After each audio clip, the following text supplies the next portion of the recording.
E eu adoro fazer vídeos falando aqui sobre fundos imobiliários, basicamente porque os comentários são os melhores. E me falaram recentemente de que no preço que o Deva 11 está, ele não vale a pena. Cara, ele tá muito barato e tá pagando um dividendo muito alto. Será se ele realmente não vale a pena? É tão ruim assim, fundo assim, para que você não esteja aproveitando essa oportunidade? E é disso que nós vamos estar falando nesse vídeo. Se ele vale a pena estar comprando no preço que ele está hoje, tá? Lembrando, hoje ele está custando aqui cerca de R$ 24. Só que isso nós vamos estar fazendo uma análise olhando mais para o presente, tentando imaginar o que pode acontecer no futuro. Por quê? Quando a gente olha nos últimos 12 meses, queda de 25%, no período máximo, queda de 83%. E antes que você venha comentar aqui nesse vídeo falando de que pior que tá não pode ficar, e fica, tá? Porque assim, esse fundo imobiliário para cair de R$ 24 para 15, para 12, para R$ 10 por cota, pode acontecer e eu vou explicar isso aqui para vocês ao longo desse vídeo. Mas antes disso, já se inscreva aqui no canal e vamos começando.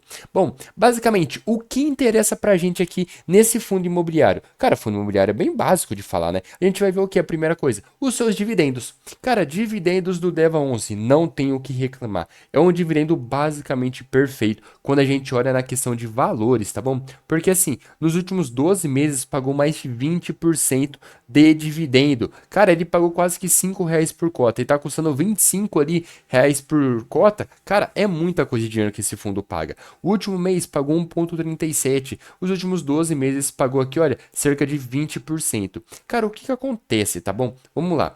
Ele tem um dividendo relativamente muito alto, tá? Sempre acima de 1,2, 1,3, 1,4% no mês. Um excelente dividendo. Porém, tem um detalhe aqui que vai pegar a fazer o fundo afundar. Eu não vou comentar ele agora, vou deixar ele um pouquinho mais para o longo desse vídeo, mas eu vou mostrando para vocês. Então, beleza. Ele paga um excelente dividendo. Isso daqui, mais de R$ 52 ele pagou de dividendo desde o seu IPO. Então, cara, é um fundo que paga muito dividendo. Ainda mais no preço que ele está hoje, cara, é muita coisa de retorno que ele consegue pagar. Porém, agora que vem as projeções do futuro, né? Não tem como ninguém realmente prever o futuro, se o fundo vai melhorar, se ele vai piorar. Porque aqui basicamente o que a gente pode fazer é o quê? Falar sobre possíveis cenários, tá bom? E é basicamente 3 possíveis cenários. O primeiro dele é, tá vendo isso daqui, olha, bem aqui no cantinho aqui, olha, essa parte aqui, ó, status dos seus ativos aqui, olha, é basicamente o que vai fazer influenciar no pagamento ali do fundo em si. Que é do quê? O primeiro cenário é que ele se mantenha desse jeito. Se mantenha o preço que está, se mantenha o status dos seus ativos do mesmo jeito que está e de que mantenha o seu dividendo. Cara, se isso acontecer, o Deva 11 se tornaria um dos melhores fundos para se investir na atualidade. Isso se ele se mantesse do jeito que está. Porque, cara, nenhum fundo imobiliário que eu conheça consegue pagar consistentemente mais de 20% de dividendo no ano. Cara, é muito retorno que ele está pagando.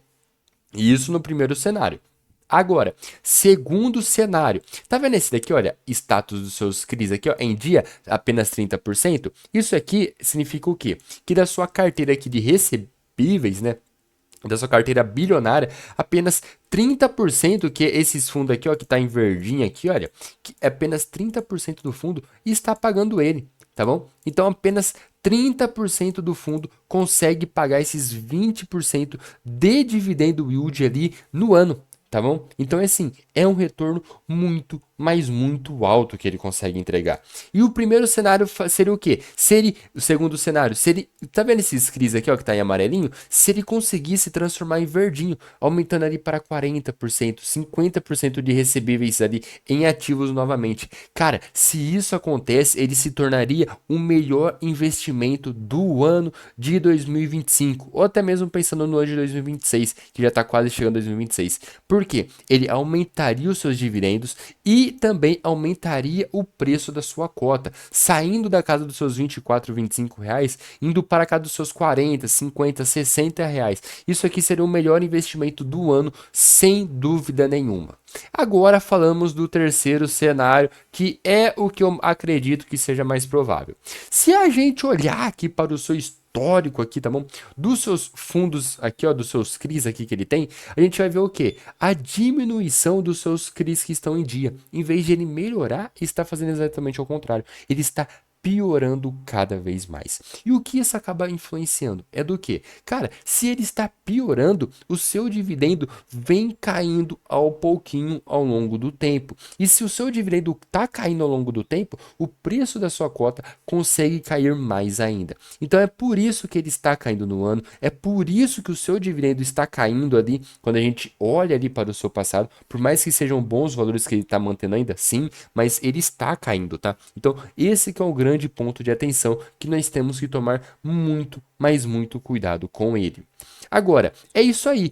Tudo vai depender do quê? Do qual cenário vai acontecer no futuro. Eu acredito que o terceiro cenário seja o mais provável, porque assim, por mais que ele esteja num preço muito interessante, por mais que ele esteja pagando um bom dividendo, cara, tem que tomar muito cuidado, porque ele não mostra sinal de melhora nenhum, muito pelo contrário, ele mostra exatamente o contrário, ele está mostrando que está piorando cada vez mais. Então, toda vez que você for fazer um investimento, sempre faça olhando esses três cenários. Olhando do jeito que ele está agora, olhando ele melhorando e olhando ele piorando. Até quanto ele pode piorar. Cara, considerando aqui nos últimos 12 meses, isso aqui vem caindo, eu consideraria o pior cenário ele piorando mais coisa de 5 a 7% dos seus CRIs ali. Porque, cara, já vai fazer mais de 2 anos que os seus CRIs estão inadimplentes. E assim, não voltou a pagar até agora, velho, dificilmente vai voltar a pagar nos próximos 1 a 2 meses, principalmente no curto prazo. Então, é isso aí. Comentem aqui pra gente o que vocês acham que vai acontecer com o DEVA 11. Valeu, falou e até a próxima, meus amigos.